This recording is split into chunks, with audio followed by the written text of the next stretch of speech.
if you have a problem hearing me, I now can see a few people. You can wave at me or get my attention. We're going to talk tonight about Noah and a particular story of Noah, one that got my attention early on because there's some interesting stuff. Can you hear okay? Yes. Okay, good. Good. Yeah, just somebody get my attention if you need me to stop, have any questions at any time. And, you know, we'll work like we did last week, except that now I can see you, which I think is a good thing. To begin our talk tonight on Noah, it seems fitting that we would go ahead and turn to Genesis 9.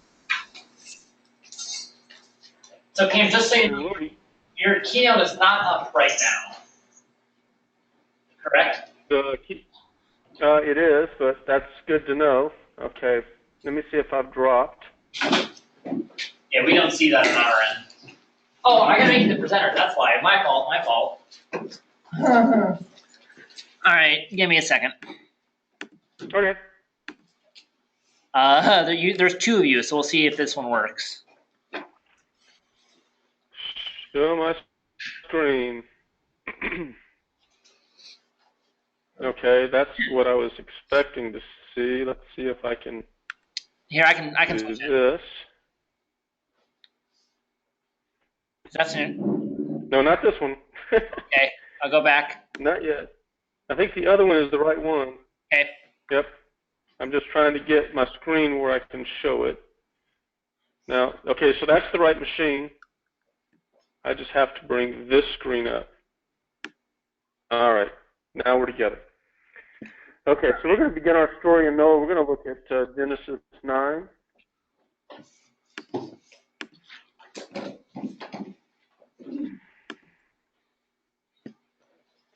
And we're going to start with verse 18. And I would like if you could pick somebody in the room who is a good, strong reader to read from verse 18 to the end of the chapter. Okay, I'll read that. Now the sons of Noah who came out of the ark were Shem and Ham and Japheth. Ham was the father of Canaan. These three were the sons of Noah, and from these the whole earth was populated. Then Noah began farming and planted a vineyard. He drank of the wine and became drunk, and uncovered himself inside his tent. Ham, the father of Canaan, saw the nakedness of his father, and told his two brothers outside. But Shem and Japheth took a garment and laid it upon both their shoulders and walked backward and covered the nakedness of their father. And their faces were turned away so that they did not see their father's nakedness.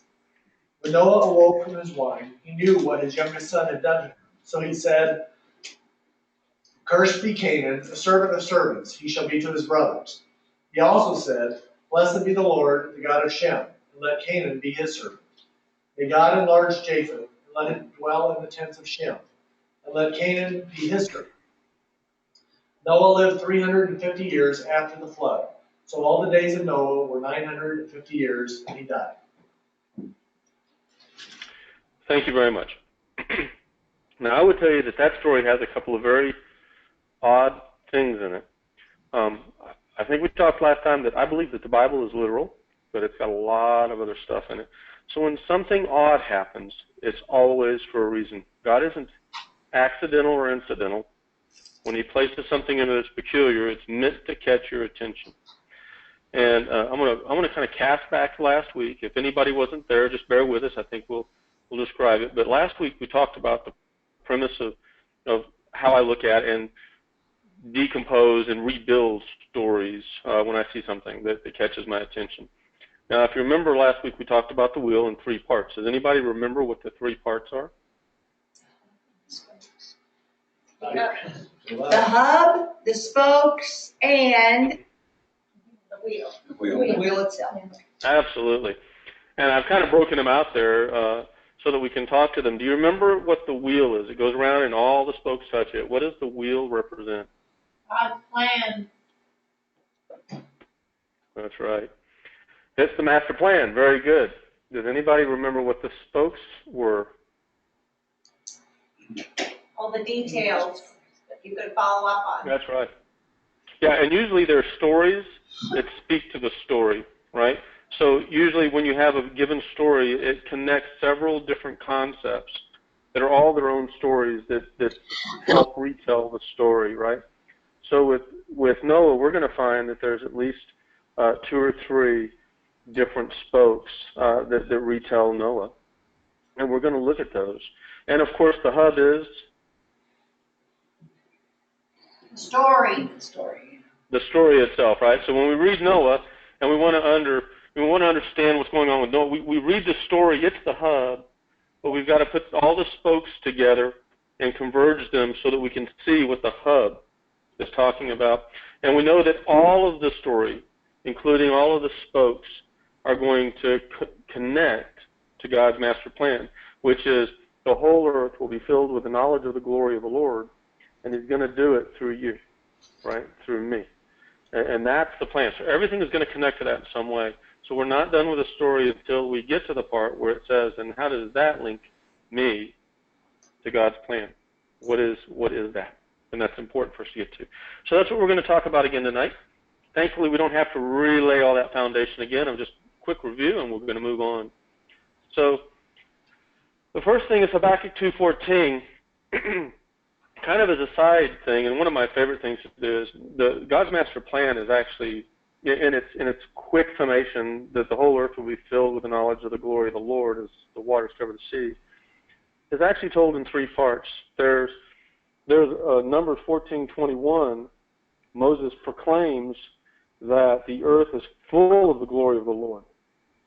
Right? He's saying, as surely as the earth is already full of the glory of the Lord. And he's saying that whether you see it or whether you understand it isn't relevant. The fact of the matter is God is sustaining the entire creation and everything that's in it. And so His glory covers the earth, but you may not realize it. You may not know it.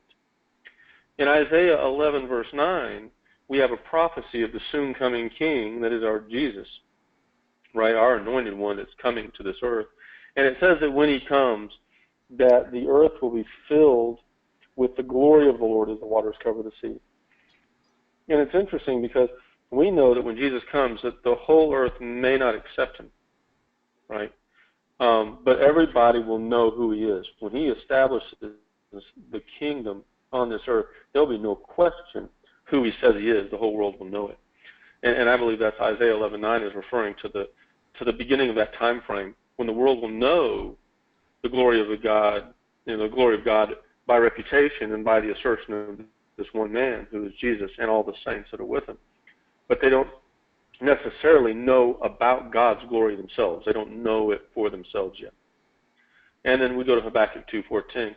Now, I'm not just covering old ground because we didn't really talk about Habakkuk 2:14 yesterday, but Habakkuk 2:14 is followed by Habakkuk 2:15.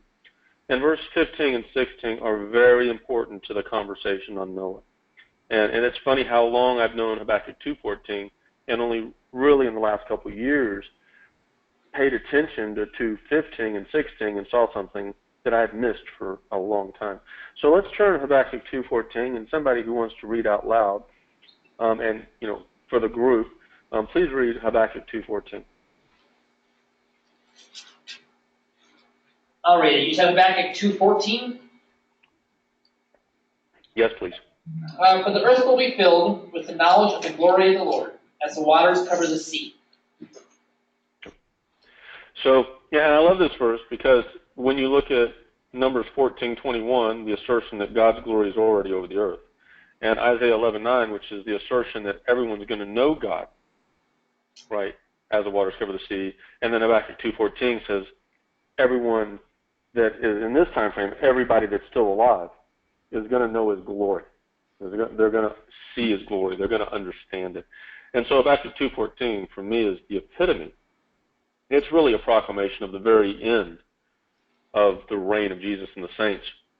As sin is purged from the earth and death is purged and there's no more crying and no more shame, when that time happens, which is really well described either in Isaiah 65 and 66 or Revelation 21 and going into 22, that's what Habakkuk 2:14 is talking about, because in that day the rebellion is done with. There's no more death and crying and shame. The old order of things has passed away, and everyone that remains will be in the family of God manifesting His glory throughout the entire earth. And that, my friends, is where we want to be, right?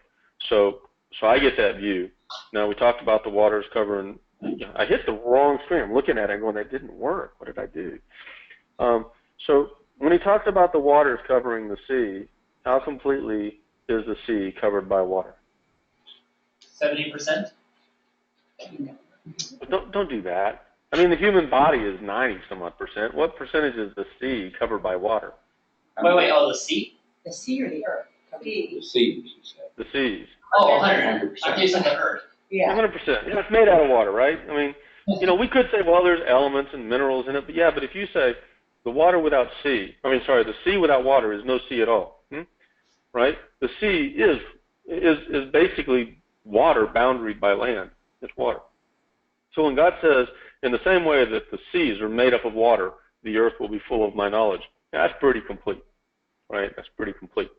So, and then he says, and I just kind of want to represent that, because when you look at the water, you say, well, that's what the seas are made of. They're made of water. There's 100%. And then you get to view that God said, that's the degree to which my glory is going to cover the earth. Now, I need somebody who wants to read, and read loudly for the group, Habakkuk 2, verse 15 and 16. I'll do it. Alas, alas for you who make your neighbors drink, pour out your wrath until they are drunk, in order to gaze on their nakedness. You will be sated with contempt instead of glory. Drink you yourself and stagger. The cup in the Lord's right hand will come around to you, and shame will come upon your glory. Cool. Does yours end with, but the righteous will live by his faith? I have a different version. So I want to talk through real briefly, because when you do a class, you look for themes and you pay attention to them. And I've thought about Noah for a long time, and a lot of people have, and I've done some classes on Noah. And it kept striking me that we're missing something, and I started to see some things that I thought, well, was that an accident or is that on purpose? But then one of the things I look for is, well, what happened to Noah, right? After they landed the ark, and after the animals were let out, and after Noah and his family kind of established themselves back on the land, we get this really compressed story, and it says, and Noah grew a vineyard, made wine, got drunk, and that his nakedness was gazed upon by his youngest son. So something that's good to look at then is nakedness, and to go look at that, as well as getting drunk, because there are a lot of innuendos in the conversation on what it means to be out of control or to be drunk, and we apply some of those to our daily living, and that's good that we do. But my question is, it doesn't seem like that's the intent of the story. The intent of the story isn't to say, wow, Noah got drunk and it was really bad and he shouldn't have. The intent of the story was something else. It's pointing to someone else. Noah never sees a negative repercussion on his actions and behavior. It's not about him getting drunk. It's about something else. And so when I was looking at drunkenness, I found this. And actually, I found it initially, but I didn't know what to do with it. And as I got to thinking about the plan of God over the course of a few years, and then I went back and I saw it, and then I really saw it. I was like, oh, wait a minute, I hadn't seen this. Because Habakkuk 2:14 is about our role in the glorification of God. And Habakkuk 2:15 and 16 is about how we fall out of that role. It's the contrast. And I see three things in 15 and 16, and I thought, I did it again, wrong computer. So the first thing I see is a conversation on Noah and preparing wine, right, and getting wine. And I think it's interesting we kind of set the theme, because in my old house I used to plant different fruit-bearing plants, and I had kids, and the kids would love to go out there in the spring, and they would get the blackberries, and I planted grapes. And it took 3 years for the grapevine to become mature enough to to produce grapes that could be eaten. And even at 3 years, it wasn't the best. It took 5 or 6 years before it really became a prolific grower. And on top of that, you don't really need grapes from a nutritional standpoint as a first crop, because when he came off the ark,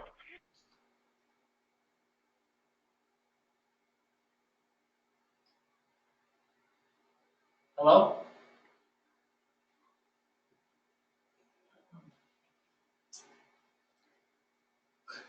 It's happened there. Still talking. Is that? When he came off the Text him. Why is... Well, if you're listening to the recording, we're having technical difficulties.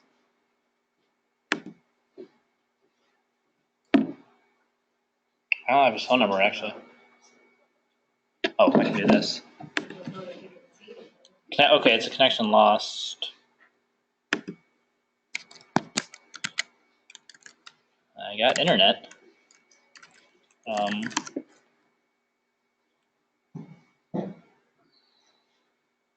The internet may be down.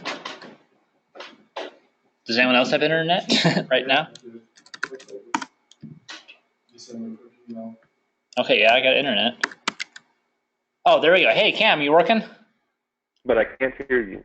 All right, there we go. The last thing he said was when Noah came. Perfect. All right, yeah. So the last thing we heard, What was the last?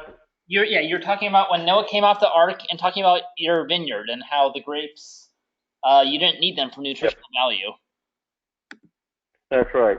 And it took 5 years for the grapes to become prolific, right? To become a prolific grower, so they're really enough so that everybody can have some.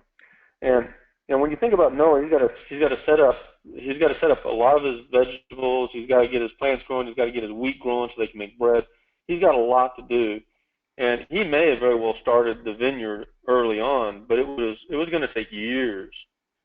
So what he didn't do is get off the ark and on a wild spur go and pull all the grapes off the vines that were just magically there. It was something that happened over years. So he and his family are established. Their crops are mature. They're turning crops every year, and he's finally at a point where probably a good number of years, because you get a couple of other indicators in the story. You get the story that he's got Canaan, his grandson, but Canaan is like 5 or 6 down in the line of Ham, which is interesting because the Bible tells us, you get it in 2 Peter chapter 3, you even get it in Genesis, that Adam entered into the ark with his wife, his 3 sons, and their wives. There were 8 in all. But the time that we're telling the story in Genesis 9, we already know that the youngest son, Ham, has already had several children, and you can see that in chapter 10. And the youngest of Ham's children is Canaan. And so when you have the story where Canaan is introduced in Genesis 9, you know that several children have been born from the time that they've landed the ark on the ground. So this isn't 3 or 5 years later.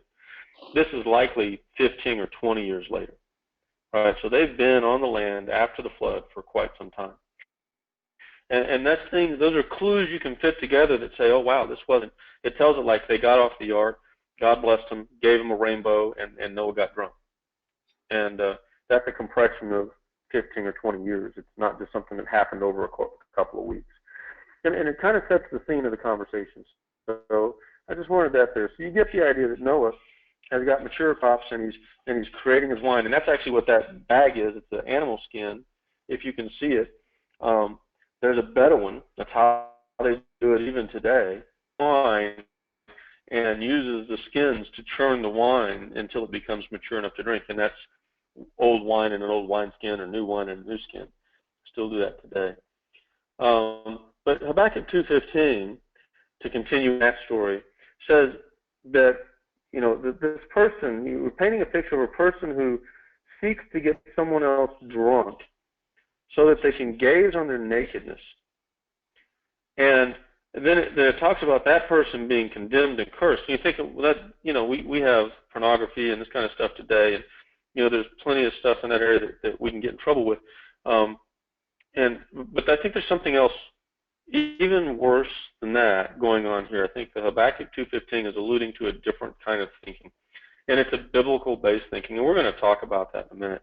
But I captured the idea, if you'll do that again, if you'll excuse my pun, of you have wine and your objective is to gaze on the nakedness of another person, and what God says is this is the opposite of Habakkuk 2:14.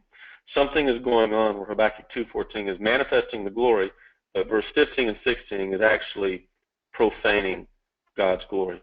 And that's really what I think our story is going to be about tonight. So let's go back. And that's kind of one spoke in the conversation, is the spoke that someone getting someone else drunk so that they can gaze on their nakedness.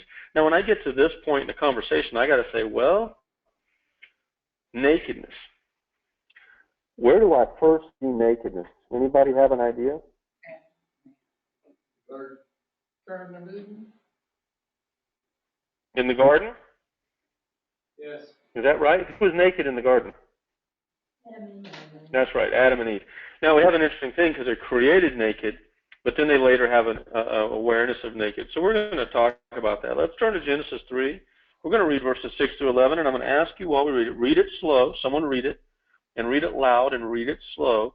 And I want everyone else to listen and pay attention to the details. There's a trick in there.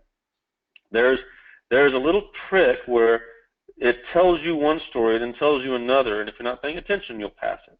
All right, so let's find somebody to read Genesis 3, 6 through 11.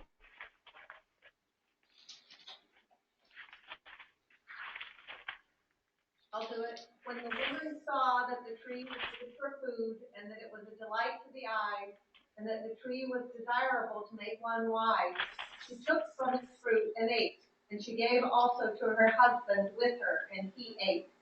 Then the eyes of both of them were opened, and they knew that they were naked, and they sewed fig leaves together and made themselves loin coverings. And they heard the sound of the Lord God walking in the garden in the cool of the day. And the man and his wife hid themselves from the presence of the Lord God among the trees of the garden. Then the Lord God called to the man and said to him, "Where are you?" And he said, "I heard the sound of thee in the garden, and I was afraid because I was naked, so I hid myself." And he said, "Who told you that you were naked? Have you eaten from the tree of which I commanded you not to eat?" Very good. Thank you for your time. I want to pay attention to the sequence of the story, right? They ate the fruit, and now they can see. What do they see? They see that they're naked. So what did they do to solve the problem of their nakedness? They put fig trees, but then the Lord gave them, killed an animal, a blood sacrifice, and gave them a skin. Right. Well, let's not go all the way to the blood sacrifice. That's a great story too, but that's not going to be part of this story yet. Right? So we know that they saw that they were naked, and they realized that they needed to do for themselves fig leaves. I'm going to ask you a question. Do they have clothing now? Leaves, fig leaves. Yeah. Yeah, they're covered, right? They have fig leaves. God comes walking in the cool of the morning and says, "Adam, where are you?" You dropped out there for a second. Hello? Maybe more than a second. Okay. So God was walking in the cool of the morning, right? Yes. And Adam tells him what?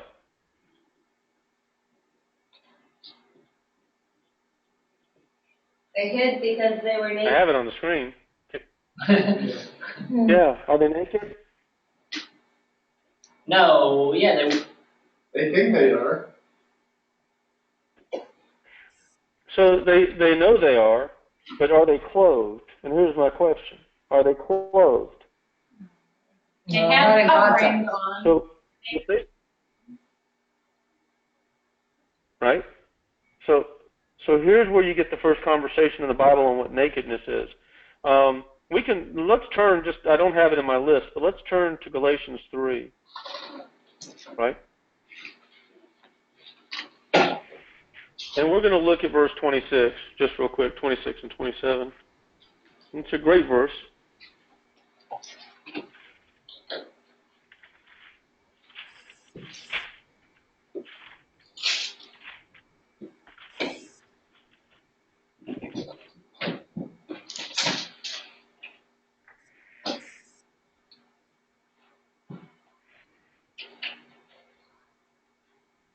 Somebody read that one. Galatians 3, 26 and 27. For you are all sons of God through faith in Christ Jesus. For all of you who are baptized into Christ have clothed yourselves with Christ. That's right. So, if you're living in Jesus, are you without sin?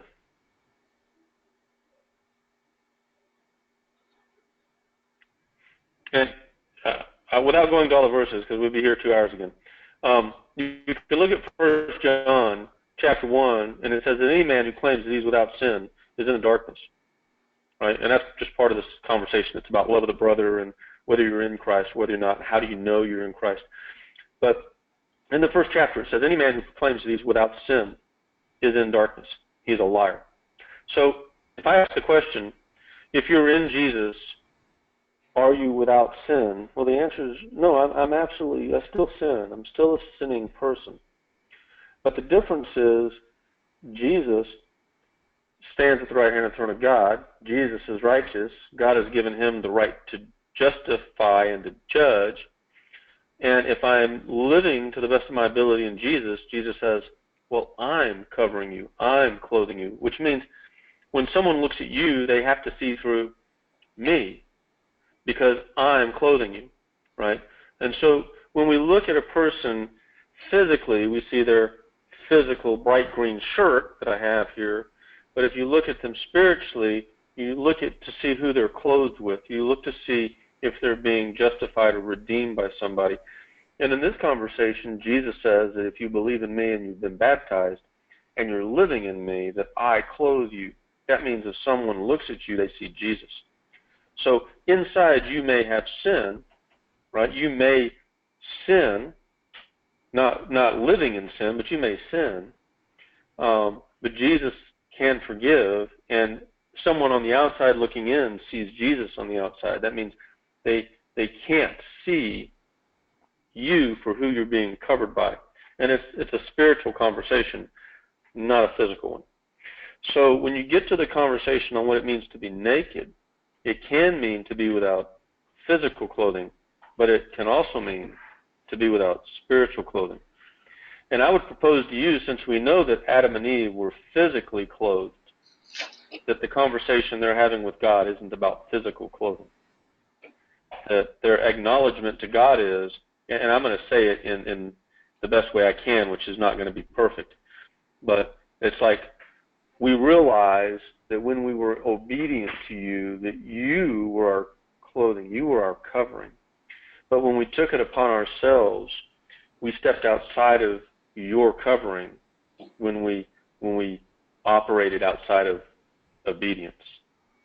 And now we acknowledge that we are without your covering. We are naked, not in a physical sense, but in a spiritual sense.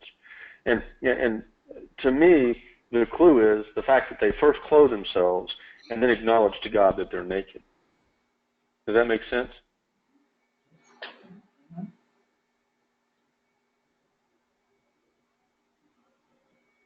It's quiet over there. No, we said yes. We're with you. Okay, good. Okay, good. So the premise I operate with then is when you start seeing conversations about nakedness in the Scripture, it's not. It may have a physical connection, but it's a spiritual discussion, right? And this is one of those things that's brought up on purpose by God because he's wrapping a spiritual discussion with a physical event. And you're going to try and see into the spiritual discussion because you want to understand the lesson that God has drawn out for you, right? That's very important. So when I look at Noah is the second major conversation on nakedness, and I know at some point that the discussion we're having about Noah is not whether or not he has clothing on. And that's something I have to read the story with an eye towards, is what is the conversation that's happening, who's initiating it, what is the implication or suggestion that's taking place, and then what happens next.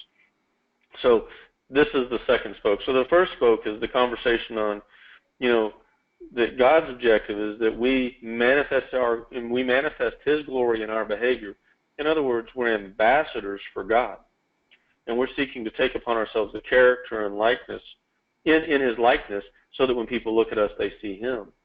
And that's one story. And he contrasts that with a person who's looking to find the nakedness of another person. Not only looking, providing opportunity for another person to become naked so that they can stare at their nakedness, so that their nakedness will become visible. And when you take that from a physical standpoint, that's bad enough. But when you take it to a spiritual discussion, it's difficult to represent God when you're looking for occasion for someone else's frailties to become the focus. I'm going to ask this question, then we're going to go to the story of Noah again. I'm going to ask this question. Is God trying to draw out our sinfulness? Is He trying to expose our sinfulness to everybody around us? Or is God providing an opportunity for our sinfulness, our nakedness, to be removed so that we may live with Him? They're none of the same thing. It's one of the same side. So I can barely hear that someone's speaking. You're probably in the back. So it seems to me like that's just the flip side of the same card. If you're a Christian, you believe that He's provided the opportunity for your sin to be covered. If you're a sinner, you probably don't want to accept that or don't want that, then you say, okay, God's just exposing my nakedness. Sure. And I think the distinction is God would that everybody would receive His restoration and His healing and His forgiveness. But not everyone will accept it, right?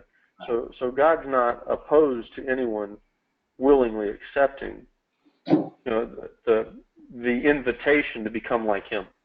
There are just people who aren't interested, right? So I think in the context is man is transgressed, man is fallen. God has provided a plan for redemption and is called, but a lot of people, they want to live for the now. They don't want to live for the future. They don't want to live for God. They don't see the beauty of the character of God, so they don't pursue it. And that's unfortunate, but that's not because God, and generally, that's not because God is rejecting them or not inviting them. It's because they're not interested. And that's, God has said that we're all like clay. He can make us for any purpose, and some are made for common purpose. But broadly speaking, He also says in Peter that He would that everybody would turn to Him. But that's just not the way man is. So it's not a question of God's intent. It's a question of man's response in this conversation. So I think the point is interesting because God has made provision for man's sin to be wiped away, right? And if I say I want to be like God in His character, then how should I treat other people? Shouldn't I follow God's example if I want to be like God in His character? And so think about that, and let's move forward. So, when we talked about what is missing, well, what's missing is they're clothed. So the nakedness isn't about their clothing. So let's move to the next passage. Now I'm going to look through Genesis 9, verse 18 through 26. And I want you to pay close attention. I'm going to read this time. I'm going to read very slowly, and I want you to look for anything with names, introduction of key characters, things that seem like, well, you started telling one story, but then you went down a different story. And when we get to the end of the account, I'm just going to open up for you if you see anything that's peculiar, and then we're going to talk about that. Is that fair? Mm-hmm. Yep. Okay. So Genesis 9. Now we read it once, so reading it the second time, we've had it's going to be a refresher for us.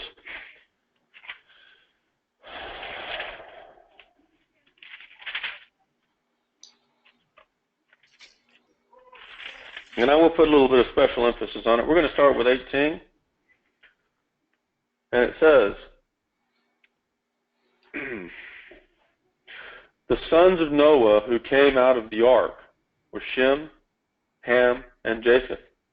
Ham was the father of Canaan. These were the three sons of Noah, and from them came the people who were scattered over the earth.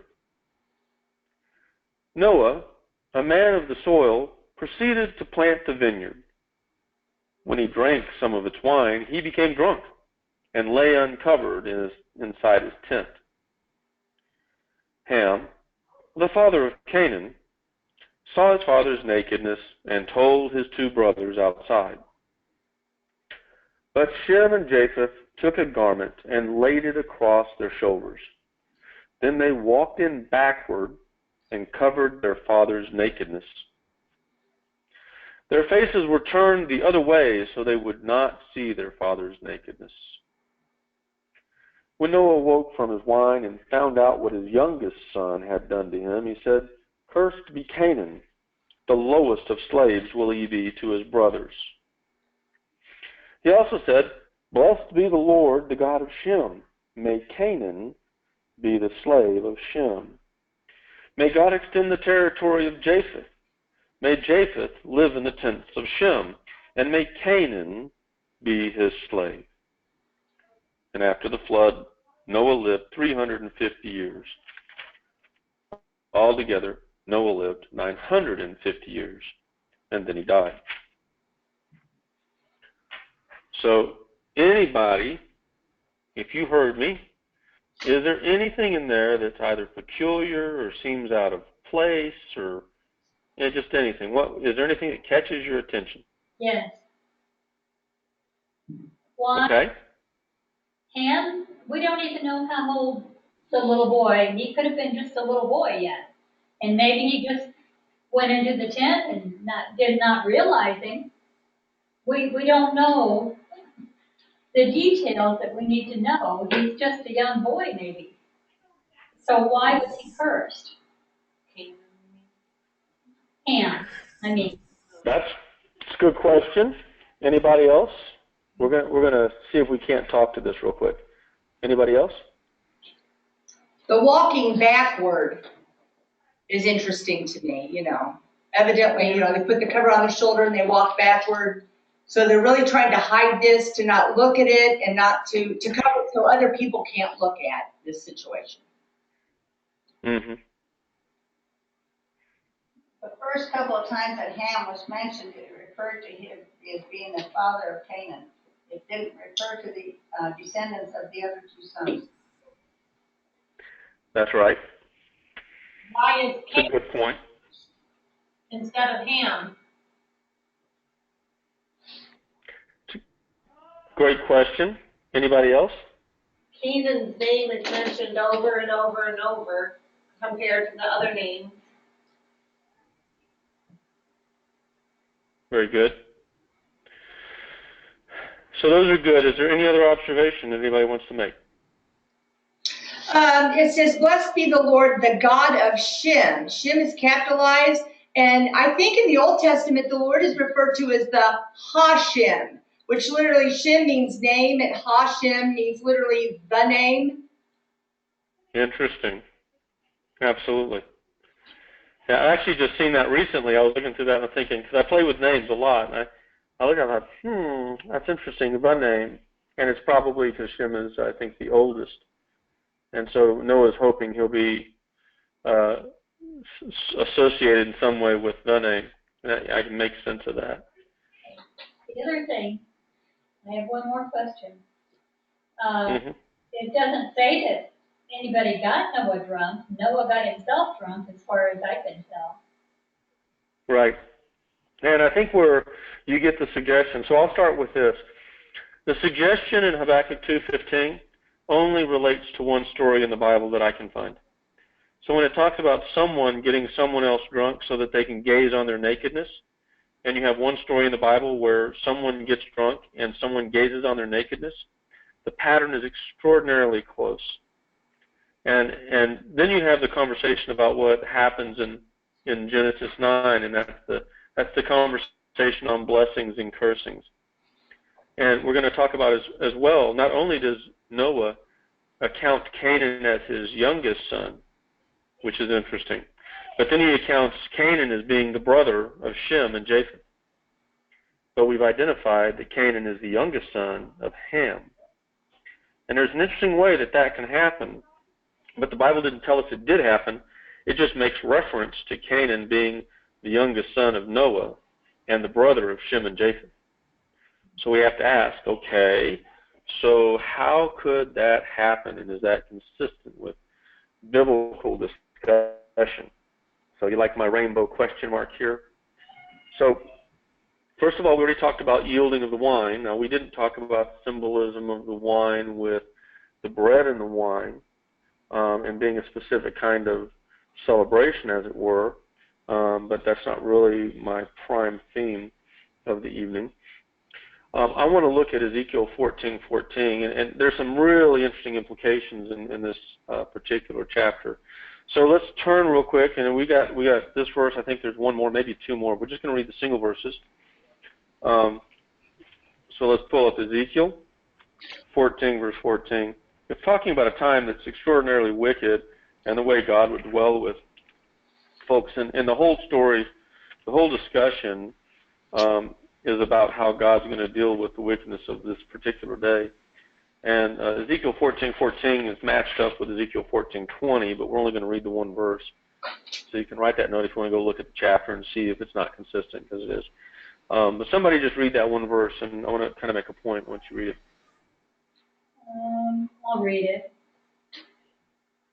Even if these three men, Noah, Daniel, and Job, were in it, they would deliver only themselves by their righteousness, says the Lord God. Mm-hmm. Yeah. So the evil of the day is so great that if these men were living at this time and then God chose to save them, that their righteousness would only be sufficient for themselves, not for their children. What does that say about Noah's children? And more importantly, on what basis are Noah's children saved in the ark?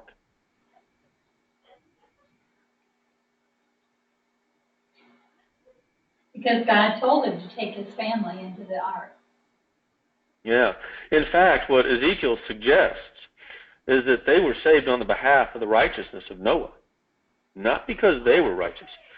Think about this conversation in Genesis 6, which we talked about last week, that the sons of God, Noah and his family are sons of God, married the daughters of men, and God became very frustrated. He even said he repented that he had made man in that particular account, and it says it like 5 times. Sorry about that. And we also know that the mighty men of old had descendants all the way through to David and Goliath. Sorry again. So, and we also know that only Noah and his sons and their wives made it through the flood, and his wife. Right? So you have a pretty good idea that one of Noah's sons was probably, at least one of Noah's sons was probably married to a daughter of men, to a person who was not a believer. Not only that, but the descendants of Anak, the Nephilim, as it were descended from the family of Noah. And you could go into further conversation because the Philistines were in the land of Canaan, and the person that moved into Canaan was Canaan, who is counted as the young son of Noah in this telling.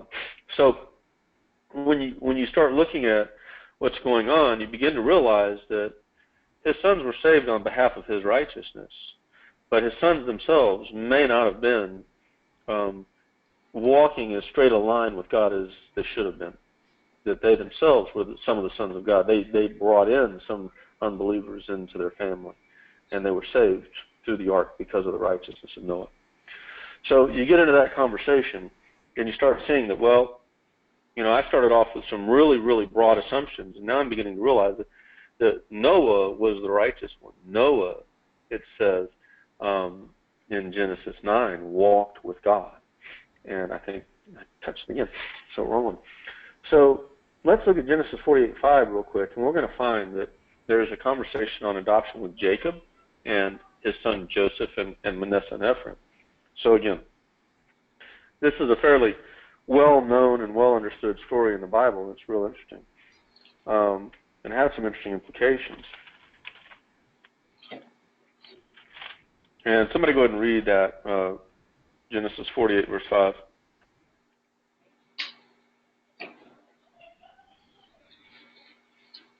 Now your 2 sons who were born to you in the land of Egypt before I came to you in Egypt are mine. Ephraim and Manasseh shall be mine, as Reuben and Simeon are. Yep. And then from that period on, there are not 12, but 13 tribes of Israel. The 13th tribe is Levi, and Levi is in the midst of Israel. They're in the heart of Israel as the priests, representing God in the heart of Israel. And there are 12 tribes.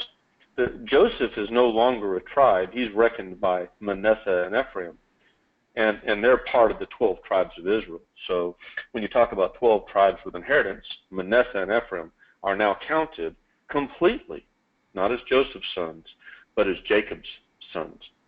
And this is an example in the Bible where adoption happens. Now, I don't know what the sequence of events is in Genesis 9, but what I know in Genesis 9 is 2 different comments that connect each other. Noah called Canaan, his youngest son, by name. And Noah says that Canaan is the brother of Shem by name. And Noah says that Canaan is the brother of Japheth by name. So Canaan gets elevated in the text to being the son of Noah. Not the grandson, but the son. And so we see that it's not the only time this has happened. It's happened once with much clearer boundaries in Genesis 48. But I would suggest strongly to you that Genesis 9 is telling us that Noah has counted Canaan as his own son. Right? And that's why you have him referring to him that way and also referring to him as being a brother of the other 2 sons. What's interesting, really, is there's no conversation once this begins to happen with Ham at all. It's almost like Ham witnesses the nakedness of his father and tells his brothers, what he has seen. And instead of doing something about it himself, his brothers decide to do something about it. But then I start to ask questions, because I'm just going to ask you a couple of questions. First of all, I've been in a locker room. Is it wicked that I was in the locker room and other men were in the locker room and we were all getting dressed at the same time? Any thoughts?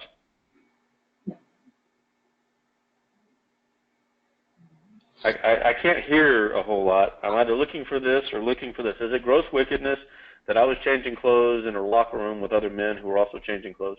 I would say no, because I don't see intent. If you had intent to maybe sexually molest one of the other men, you had evil intent somehow, then yes. But if you're just changing and getting ready to play baseball or, some sport, in an innocency, I would say no. Mm-hmm. Right. And you even and I think that's a great answer. I think the nakedness conversation, even in Genesis, it was like they were naked, but they didn't know it. And that was okay because their nakedness and innocence was fine. God made them that way. That wasn't evil, right? But what makes nakedness not good is that we have this idea now that since sin has been introduced, you have this idea that flesh represents sin and sin represents flesh. So it's not the absence of clothing that's the problem. It's what it implies in our current, in our current construct and in the reality that we're sinful people. Right, and so, and that's seen a lot of different ways in scriptures. It's seen in leprosy. It's seen in physical ailments. It's seen in people when they can't walk straight. These are all things that are the ramification of sin and sin in the flesh. And Jesus addresses that and other things even when he's healing. And he keeps saying, even in one place it said, which one is easier for me to say, your sins be forgiven, or you're healed, stand up and walk. Because the connection of our sinfulness to our infirmity and corruptibility, right, they're directly connected. And that's the visual nakedness is not about not having clothes physically, it's about having sin and not having covering. Now, so what I would propose to you is something's happening here, and we haven't been given all the details. And we haven't been given all the details, but we've been given just enough and a couple of other verses and a couple other places to begin to put together a picture that we're intended to redraw the discussion. And I'm going to do that here in just a second. We did talk about what was peculiar. I want to make sure I don't get too far ahead of myself. In Genesis 6:9, God witnesses of Noah that Noah walked with God. Just write that down. It's interesting because when God says that Noah was a righteous man and he walked with God, that's God telling us what he thinks about Noah. Does he think that Noah is unfaithful? No. And there should be a resounding answer to this. So do this, right? No. God is not. God is telling us that Noah is faithful. In all the earth he looked and found one who was faithful, and it was Noah. Does God love Noah? Yes. Yeah. Does God cover Noah?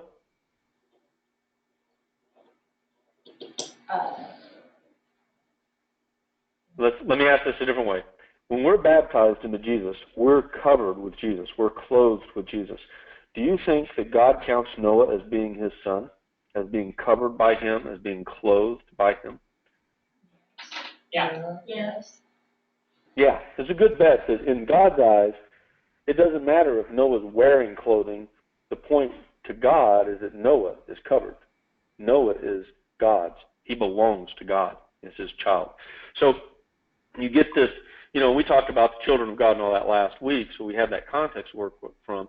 But the things, Noah is faithful. He believes. He's led by the Spirit. He does what God wants him to do. He's obedient. In every example we have, he's obedient to God. So God will count him a son. So he belongs to God. And we have to keep that. That's part of the context of the story that's going on here. So now we kind of think around the corners, and this is where it's a lot less clear, but that was interesting. Canaan is named after someone and way out of order. Don't worry about that one. I need to take it out. So we're going to retell the story about who's in, about who's out. We're going to talk about who's not discussed, and we want to talk about the message for us. And this is really the end of the story, right? But I kind of want to repaint it for you. The emphasis of the story. Oh, yes? Doesn't the word for son just mean descendant, and it could apply to a grandson? The word for children and descendants are pretty much identical, so you have to use the context of the text. So you do get that. The challenge is the word for calling him the brother of Shem and Japheth is unequivocal. So the translators have taken the meaning of the word to be son, and it's real clear that he's calling Canaan the brother of Shem and Japheth. Right? What verse does he do that? The verse. Yeah. It's with the blessings at the end. So in both those references, when he does that, you get a couple things. So let's first of all talk about the relevance of Canaan, because we know in the story that Ham is the one who looked on his father's nakedness and told his brothers. There's nothing wrong with Noah being naked in his tent, right? There's nothing wrong with Noah being unclothed in his tent.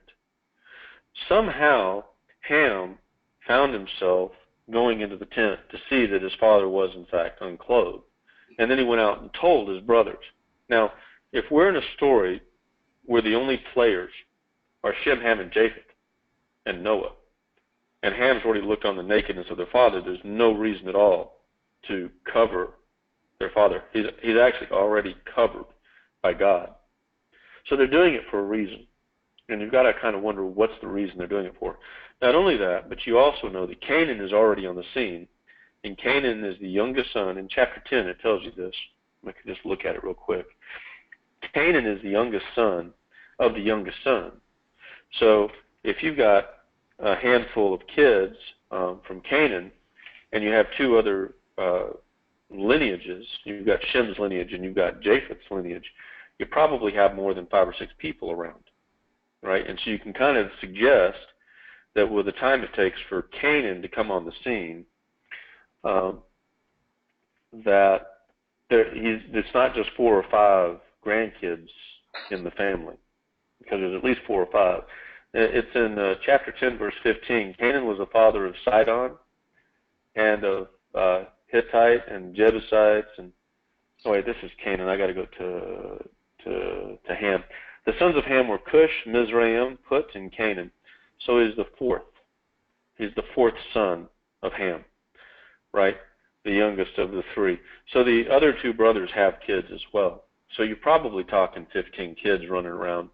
And at this age, he's old enough that he's held accountable for what he's done. So he's not just a little child. And I think that was an interesting point earlier, that you look at him, and he could have been a little kid. The thing is, he's held accountable for what he, for something he has done. Because it doesn't say that Noah woke up and knew that Ham looked on his nakedness. He said he woke up and knew what his youngest son had done to him. So given Habakkuk, this is what I think happened. Now let's say, I can't tell you absolutely that this is what happened, but this is what I think happened, putting the whole story together. We're given pieces in different places. So the conversation on nakedness isn't about clothing, it's about spiritual rightness. See, Noah was a man that was unusual in his day. He was the one man that walked with God. He was the one man who was truly righteous and truly faithful. And so after the ark lands and is landed and the family comes out, everybody would know that their salvation was at the hands of God through Noah, that he was a righteous man. And I would suggest that if you ever put 20 people together and you've got somebody that's got an excellent reputation as being a true person, a faithful person, a caring and loving person, there's always someone in the midst who's asking this question. Really? Are you sure? Is there not something that's wrong with him? Is he really better than the rest of us? And if you watch the scriptures, you'll find this type of conversation come up from time to time, where there are individuals who are always looking for opportunity to rejoice or to revel in the falling of someone else. And what you end up with is, in my view, a conversation where Canaan, as the youngest son in a family who have been saved through the righteousness of this one man, is probably asking this question. And I would suggest that because the end, the way the conclusion happens and what is happening with the other 2 brothers suggests something very strong. In my thinking, Canaan is looking for sin, is looking for opportunity, and from Habakkuk 2:15 and 16 has provided the opportunity for his father or grandfather to become drunk and become unclothed. But this might be suggestive of the fact that he's not the great man that everybody thinks he is. Look, he's a normal man, he's got drunk, he's fallen down, he's sleeping on the ground, or maybe he's naked in his tent. But the first thing, when a person witnesses something and they're looking to prove that someone's wrong, the first thing they're going to do is what? Mock him. They're going to go share it, aren't they? They're going to spread the rumors of the frailty and failings of someone else. And Matt, we know this. You don't have to be that old and that mature and that experienced to know that when you find somebody who's looking to undermine the reputation of another person, as soon as they find an opportunity, they're on the phone, they're sending texts, they're sending emails. They want everybody to know, look at Jim. Look what's happened to him. He's not the great man you thought he was, is he?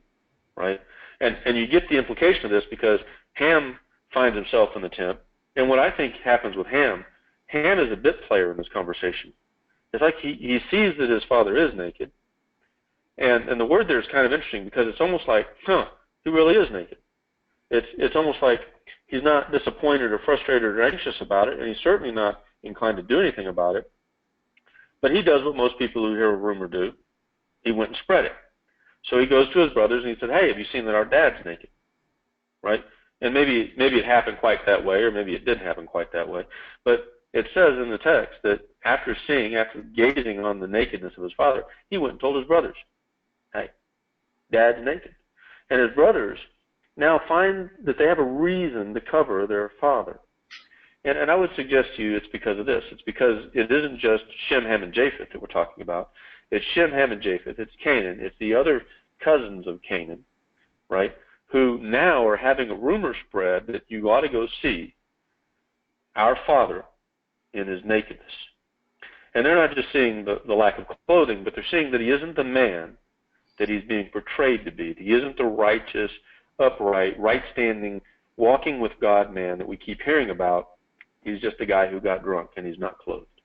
And I think this is the real conversation that's happening, because they see, Shem and Japheth see the necessity to then clothe their father. And it's real interesting what the scripture says at this point. It says that they turn their faces. They are unwilling to see the nakedness of their father. And I think this says this is an amazing statement. They're unwilling to see the nakedness. So if we're talking about physical clothing, that's one thing, because men generally do get exposed to other men, at some point in time. They're cleansing or they're bathing, and it's not a strange thing, right? But now it's like they turn their head away. They refuse to see the nakedness of their father. They're not just talking about his clothing. This is a spiritual conversation, and the physical reveals the spiritual, because this is what happens. They love their father, and they know of his reputation. They know he's a man who stands with God.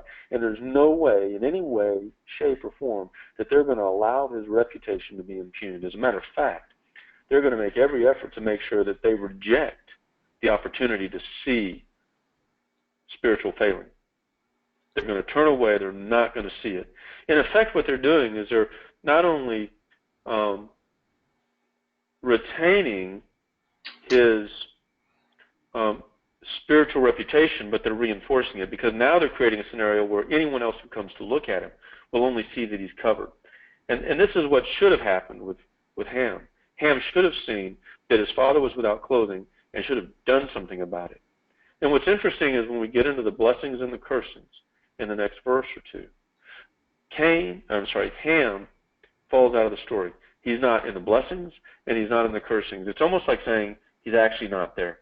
He's actually not there. It's like God saying, I'm not going to see him, because he's filled the role where he's allowed and reinforced the destruction of the reputation of my son. And as a result, I'll have nothing to do with him. And he still has the conversation with Canaan, which is interesting, because it's reminiscent to me of Revelation, where it says, I wish that they were hot or that they were cold. But because they're neither one, I'm going to spew them out. I'm going to have nothing to do with them. And, if they're cold, they're going to get judged. It's not going to be pretty. If they're hot, they're fantastic, and they're going to be part of my kingdom. I wish they were hot or cold, but if they're lukewarm, if they're standing in the middle, I'm going to have nothing to do with them. I'm going to spew them out of my mouth. And in this story, Ham gets spewed out of the mouth of God. That's what I see. When the blessings and the cursing come, Ham's name isn't even mentioned. He's not even worth mentioning. He disappears from the story. So here's the conclusion, I guess, to the story. To me, what I see is the conversation really is the conversation about what God expects for his children. And his children are seeking to find opportunity to restore each other. Let's say we're his children, right? We love God. We want to be like God. And to be like God, we have to follow his example. And one of the examples that God has given us very clearly is he's provided for us. And he's provided Jesus for us. And we're clothed with Jesus when we come into baptism, come into covenant with him. And then our role is to follow the example of Jesus, always seeking to heal, to protect, to build the spiritual reputation of each other up, and to encourage each other forward, and to recognize that together we're sons of God, and we're striving towards the same outcome. We all have sin in us, but we're not going to focus on the frailty of the flesh that exists in other people. Instead, we're going to bolster and strengthen and build up and protect the reputation. We're going to refuse to see the human frailty, and we're going to focus on God being the covering, and Jesus, in our case, being the covering of each other. And the beauty of that is that when you do that, you're really showing what Jesus himself was doing and what God himself has done. And find yourself to be in a place of blessing.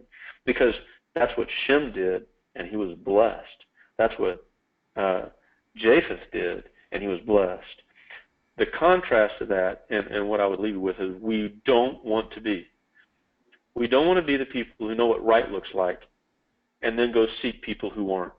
We don't want to be the people who are always looking to destroy the reputation, especially the reputation of someone who is seeking to be a son of God, who's trying to follow God's way. I'm not saying someone who's perfect. I'm saying someone who's seeking to be faithful, someone who's seeking to be righteous, someone who's seeking to be obedient to God, even if they fail. What we cannot do is focus on how they're failures. What we must do is focus on how they're pursuing God and lift them up and encourage and strengthen them. And to me, that's the story you really get into with Noah and his nakedness. It is the story of the choice. Are we going to strive to see God and his righteousness covering those who are our brothers and sisters, or are we going to seek opportunity to undermine, to spiritually, break down, to see the sin of others? And so for me, the story is, and what I would have you take out of the story is that we're to be Shem and we're to be Japheth. We're to build up, we're to encourage, we're to strengthen one another. We know that there's sin, but we're going to focus on the desire and the heartfelt love for God and seeking to be right as his children. And as we see that in others around us, as we encourage them, as we grow each other in the path that we walk towards God's kingdom, then we ourselves will be lifted up and blessed because we're following the example that God and that Jesus have set before us. And that, I hope, is a message that you can take with you, and that will help form and transform your lives in your interactions with those who are seeking to follow our Father.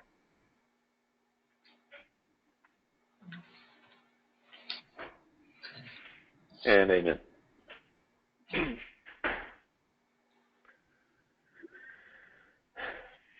Any questions? Now, did their father try to kill one of the three of them? With a spear?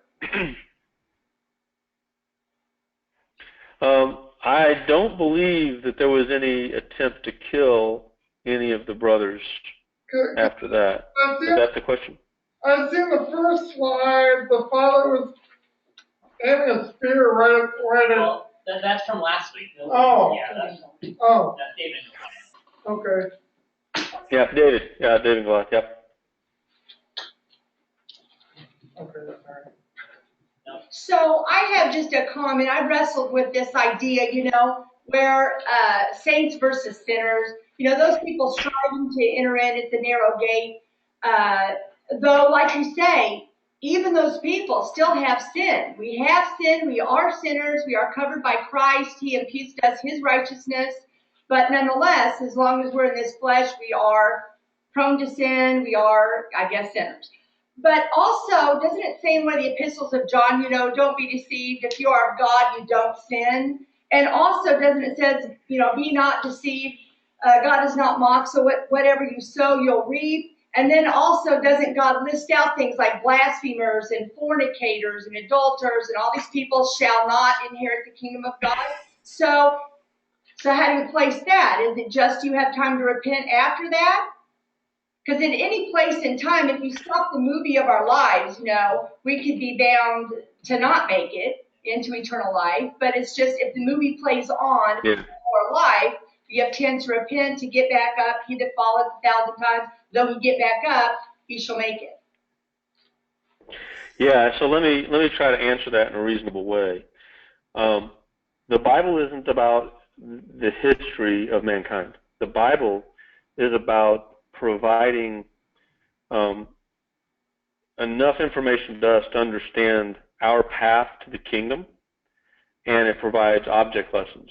So as far as I know, there's nothing in here that says that Cain can't return to God and can't be redeemed, but the point of the story isn't to tell us all of the history of Cain. The point of the story is to tell us about one specific event that has very specific spiritual implications on our lives, And if we can derive those spiritual applications and apply them in our lives, that it will result in the blessing.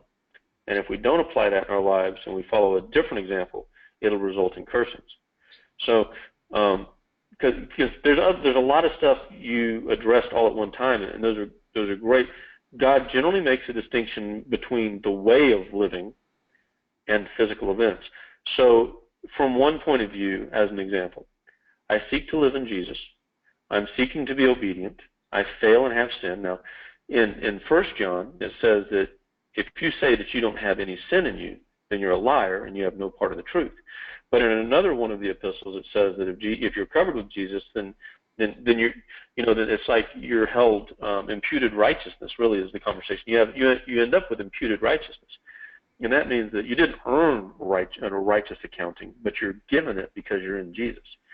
And so, from one standpoint, if Jesus is my Savior and He's covered me and clothed me, while I know I've got sin inside of me, for someone else to be looking for sin in me is to ignore the covering that Jesus has given me, and they become imperiled,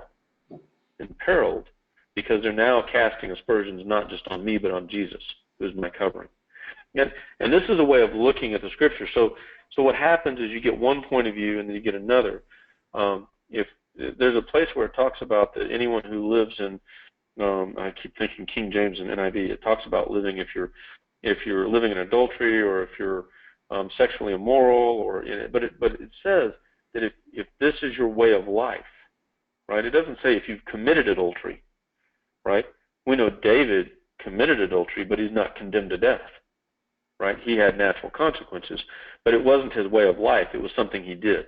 And I think we need to make distinction of that in the Scripture. It says, if you're in Jesus, you don't live in sin. And that's I think, maybe the one you're referring to, because you aren't enslaved by sin. It doesn't say that you won't sin. It says you're not living in it. And so that, again, is talking about a way of life. I'm focused on following Jesus. I'm becoming conformed to His character, His likeness. I sin, but my objective in life is to follow His example. I just fail sometimes, and that's the way Jesus looks at it, and that's what we've been told in the Scriptures. The way He looks at it is you're striving to walk my path. So you could talk about Romans 7, the end of Romans 7, and the beginning of Romans 8, where it says that when I learned about the law, I recognized that the law was beautiful, but that I was unable to follow the law. It was too much for me. I try, but I fail and I sin. So I don't want to sin, but I do it anyway. But then he says, but because we're in Jesus and He covers over all of that, that none of that sin's held to me. He actually says, it's not me who's sinning, but sin in me that's sinning, which is really an interesting way of saying that Jesus then has already accounted, because He understands my heart's desires to be conformed to Him. I just fail. So He's already imputed me with righteousness, even though I am not a righteous person. And so that's one point of view that says, what's your relationship with Jesus and what are you trying to live to? And then there's the point of view that comes from the outside that says, if you're looking at someone else, what are you looking at? Right? Because when I'm on the outside and I'm looking in, I'm saying that person's a son of God. They're not mine to judge. And if there is any indication that they're striving with what they have, with what strength they have, then my role is to strengthen and encourage them. James says, if they're sinning, but their sin doesn't lead to death, that's an interesting conversation. Then pray for them. If their sin does lead to death, then that's a whole different conversation, right? In other places in the Scriptures, it says that we should, then we have to, rebuke and encourage and, correct, and that's what the Scriptures, of course, to help us do that. But those are different scenarios, and all of them are for the remediation. All of them are for the correcting. All of them are for the restoring of a person to the way of God. We're never to do it because we want to see someone fail. And that's the story of of Noah. I just created a name, Moses. Noah and Noah, Moses and Noah combined. So that's the story of Noah, is there are always going to be people who are looking to see, to be aware and awake when someone else falls because they want to see it.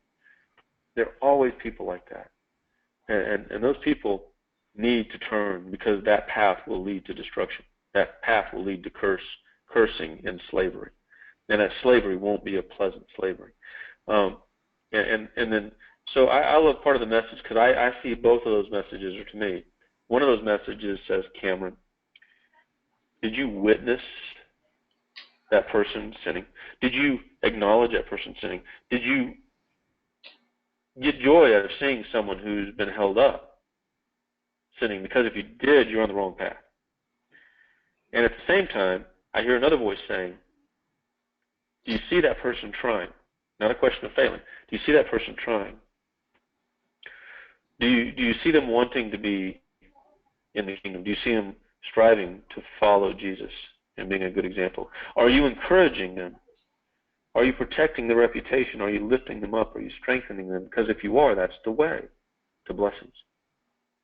Right? Are you seeking to restore those who want to be right with God? Because if you are, that's one of the blessings. Well, what in the case when you hear the voice that says, perhaps you ought to send out a warning, a discreet warning to a limited amount of people, maybe only one person? But are there instances when you feel kind of a burden or a need to send out a warning, something to that effect? Yes. I do, carefully, very carefully, only when I believe, if it's something that leads to death, I do it, period. If it's something that doesn't lead to death, if they're struggling with something in their life, but it's not going to destroy them, it's just something they have to work through, I'm going to let them work through it, but I'll pray for them. If they come to me, I will tell them what I think, but I won't do it in front of other people. I'll be very careful. I'll be thoughtful about sharing with them. And sometimes I've had people share things with me that I don't feel like they're ready to hear the answer yet. They're telling me a scenario, and then they're telling me their answer to the scenario, and they're not ready, and it's not going to lead to death or working through. So it takes a deal of discretion, and I'm not perfect in that. But you know, if I've dealt with people who've been in adulterous affairs while they're in the adulterous affairs. I've dealt with that, and I've had to have very direct conversations with them. But I do it in a way to restore them. I don't wait until we're in public and have 10 of our friends around us and then say it, because I know that I don't do that. It's private. I want to restore the reputation. I want them to get right. I want them to be able to stand back up and on the path of God. I want that for them. And I know enough now that if I see that that's not what I want, then I have to not be involved, and I have to change me. So I have been involved. I've been around a long time, and I've been involved in several, too many really, but several circumstances where there have been very difficult scenarios, and I've had to be very direct. But I only do it because if you don't tell the truth when they're in the middle of it, they don't have the chance to start working their way out of it. And it's for their benefit, not for mine. I've been in several scenarios where I've been in counseling sessions with people, and they come and they just ask me point blank, and they've got a circumstance. And then, because I sense that they actually are trying to figure it out, I usually will pray with them. I'll meet with them over several sessions, give myself time to think and pray about it, and then I'll come back and I'll say, well, this is what I think about this, and I'm happy to help. And I've had several scenarios where people have turned. Not just several, but many, many, many where people have turned if they've come to me and or we have a relationship and I've been able to bring something up. But I've never done those with other people, because my objective is always to protect their reputation spiritually, to always provide them a path of return without creating a lot of angst around who knows this and what do they think, and that, because that's baggage you don't need when you're trying to be restored, right? It's unhealthy. So, and a lot of that I learned from some of the Noah conversation is that you really want to build people up. You really want them to get right with God. You really don't want their reputation ruined. You really don't want to create barriers for their return to the way of God and to the path of God. So that would be my feedback to that. I don't know if that's what you're asking specifically, but yes, I've dealt with different varieties, and I do it in different ways, but I always try to protect the relationship. Wonderful. Their reputation, relationship with God. Okay, one other idea. You asked if God covered Noah. Because you said you didn't think he needed to be covered because he's already covered. He was the right to, he walked with God, as we said. But because that nakedness was exposed, then, perhaps he did need the covering. But I have a question. Doesn't the Bible say that the children of Israel were baptized like into Moses in the Red Sea? Something to that effect? And if so, Yeah, so it's a metaphor. could there be a parallel with Noah being baptized and the earth was too baptized during the flood? Maybe that was the covering, his figurative baptism. Well, yeah, I think figurative is the right word, metaphors. So those events occurred the way they occurred and were told the way they were told because they create a metaphoric value. I don't think Noah needed to be in an ark with the waters covering the earth for him to be covered by God in covenant. However, in 2 Peter chapter 3, you do get that there's an image of Noah in the ark and 8 in all in the ark, and that's a figurative form. It actually says that it's a figurative form of baptism, and not the washing of the filth away from the man, but an actual spiritual baptism. But Noah doesn't come into covenant with God when he's in the ark on the waters in the earth. Noah belongs to God as a man and is selected by God before the ark event. In the same way that you can have the conversation about Abraham, that while he was still a Gentile, chose to live the right way, and then you get this in Galatians 3, and that God chose him before he was circumcised, chose him because he was a man who lived in faith with God and followed and believed God.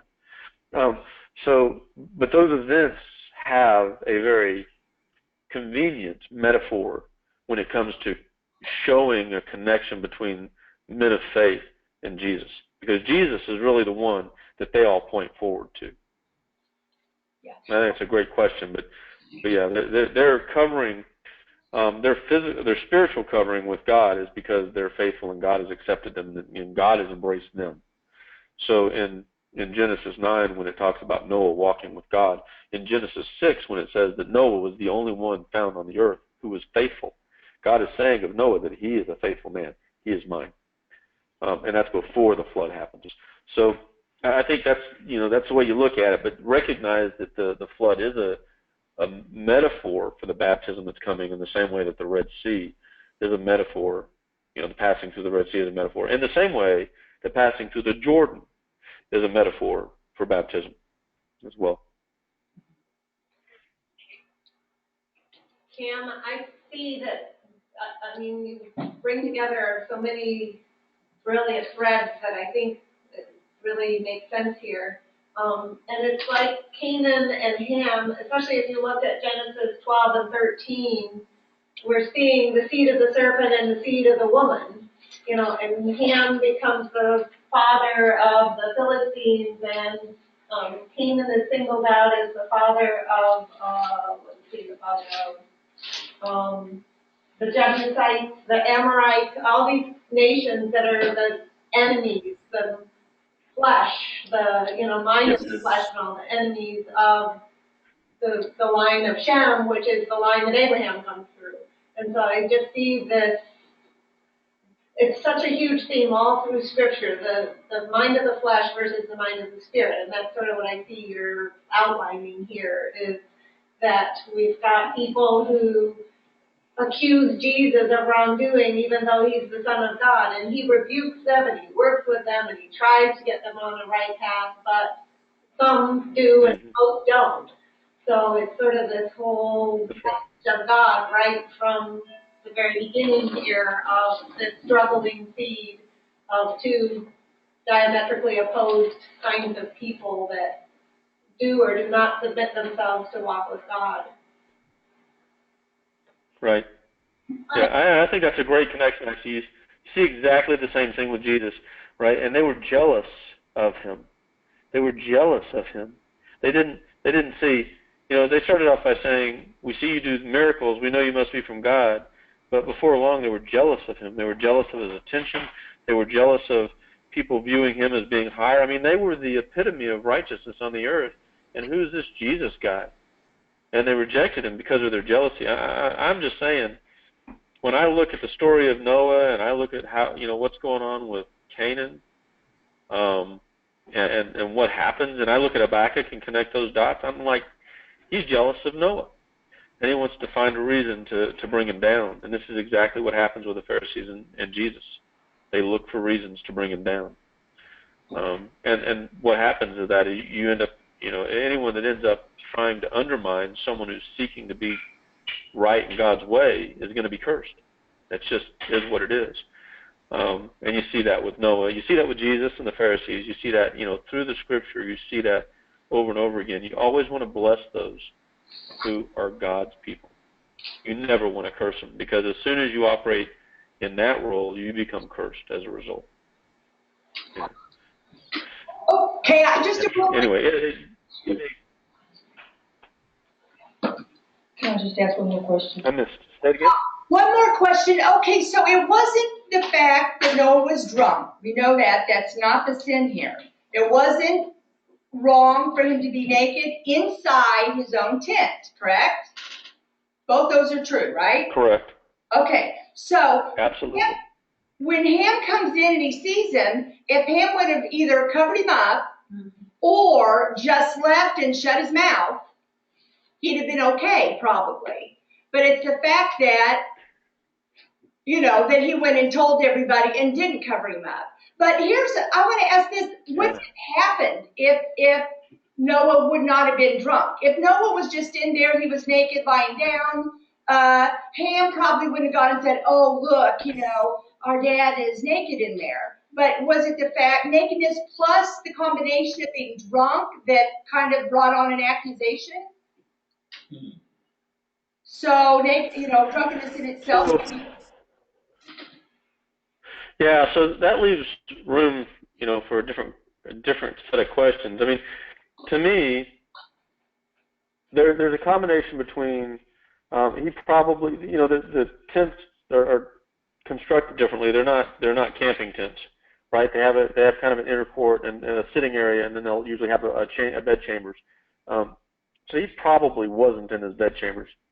He was in a part of his tent that was probably in a sitting area. He probably was drinking and fell asleep right there. They also didn't have chairs and tables, right? So they generally would lounge, and they would have pillows. I mean, they would have a floor covering of sorts, or maybe rugs. They'd have pillows that would lounge. So they didn't have far to fall, right? And then the third thing is, I really don't think that Ham was I don't think Ham was the originator of the story. I think it was Canaan was. My instinct in the story, it tells me that Canaan was the one seeking opportunity to undermine his father's reputation because he was jealous of him. Ham was just one of the victims who got told. Canaan told his dad, Noah's in there drunk. He doesn't look like the righteous man everybody keeps saying he is. And then Ham makes the mistake of not only following up to see, but if Canaan is telling his brothers, or his cousins, he's telling his many cousins also. If he's telling his father, he's definitely telling his cousins, right? Because he's trying to undermine the reputation. Ham should have seen that and should have done what he needed to do to protect Noah's reputation. But he wasn't thinking about Noah's reputation. He was thinking about, well, this is peculiar, right? He wasn't thinking about protecting God's anointed. He was thinking about something else entirely. And then he goes off and he spreads the rumor. But the real story isn't whether Noah is naked, is that he's not really the righteous man. You look at him, he isn't the righteous man everybody says he is. And this doesn't put him in conflict with his family. This puts him in conflict, or even with Noah, really. It puts him in conflict with God. And I want to play the story just a little different. I mean, this is a good time to ask this question, or maybe pose this thinking. Do you belong to yourself? And I'm going to say, if you are a son of God, do you belong to yourself? No. Who do you belong to? God. Yeah. You belong to God. And the interesting thing to think about, and the Scripture does this, but you have to pay attention if you're going to find it. There are people who represent themselves who are in a role. And when they're operating in the role, they have to be different than they are when they're just being themselves. So a great example of that is King David. He's not only a person, but he becomes a king. And so he has to operate with two different realities, because in his kingship he represents God, but as an individual he represents himself. So there are times where he's leaving Israel, and his sons have committed adultery with his. That one of his sons is going to usurp him, and so he leaves Israel as opposed to fighting his son and maybe losing. He leaves Israel, and he's got this one man who's kicking dirt and rocks on him, and some of his soldiers, and I think it's Joab, says, let me bring this man's head down to the grave, because he's doing this. And David says, no, actually I deserve this, right? Because David is a man sinned, right? He committed adultery with Bathsheba, and this is the final outcome, the natural outcome of his sin. So he's saying, this is God. I'm going to accept that God is doing this to me through this man. But when David brings his entourage back to Jerusalem to retake the throne, when he gets to the throne, he says that man who kicked those rocks on me, that we will not allow him to go to the grave in peace. Because he did this to the king, his head will be brought down. And it's interesting because on one side, he's accepting responsibility and accountability for something as a man who sinned, but on the other side, he has to also acknowledge that he's filling a role, that his role is representative of God, and that you can't do that because it's like doing it to God. Noah's in a situation, right? I just shifted to Noah. Noah's in a situation where he's the one man on the earth who stood for God, who followed God, who was obedient to God. And it says, and God says that Noah was the man who walked with God. So God says, Noah walked with me. He's mine. So when you cast aspersions on the spiritual character of Noah, it's not Noah that you're accusing. Okay. And that's why Noah's response. But he was accused of being unrighteous because he was naked and drunk in his own tent. Right. But the man wasn't looking to find him physically naked. He was looking to find him spiritually naked. He was looking to find evidence. Yeah, I understand that. But the facts of the case are that's why he was accused of being unrighteous, was because he was found naked and drunk in his own tent. I see the parallel. I see exactly the parallel. Yeah. Being based at. But you've got to conclude. I'm sorry? I agree with what you're saying, but you have to conclude with where the Scripture concludes. The Scripture never ascribes sin to Noah. The Scripture never ascribes foolishness to Noah. The Scripture applies a curse to Canaan for his role, and the Scripture applies a blessing to Japheth and Shem for their roles. And I think what we find is there's a physical opportunity that God has allowed to occur so that he can demonstrate a message, or so that he can speak a message to you and me. And the message to you and me that he speaks is, people fail. But if they're my people, you build them, or you will be cursed. Thank you. And that's important. That's important, right? So that's the message we bring out of this. Not what if he hadn't had some drinks. That's not the conversation. The conversation is that happened. He was never held accountable for being foolish or sinful. God never says anything about Noah not acting wisely. God says the reaction, the behavior of people interacting with Noah, since he's my man, are going to lead to blessings or cursings based on what they choose to do and based on where the attitude of their heart is. And that's the message we have to come away with, because that's the reason the story is told. The reason the story is told is God wants you to acknowledge that the people who are seeking him, you should bless by encouraging and helping them, and by so doing, you will be blessed. Awesome. Thank you so much. All right. Well, thank you very much, Kim. I hope that makes sense. Yeah. That's my pleasure. It's my pleasure. All right. So we'll be here same time next week, and then class tomorrow with. I look forward to it. Thank you again. Yep, and y'all have a great evening. Thank you for your time and patience, and they were great questions, really are. I hope this is something that really brings a lot of value to you as you progress in your spiritual walks. Yeah. Thank you, and God bless. Thank you very much. Thank you.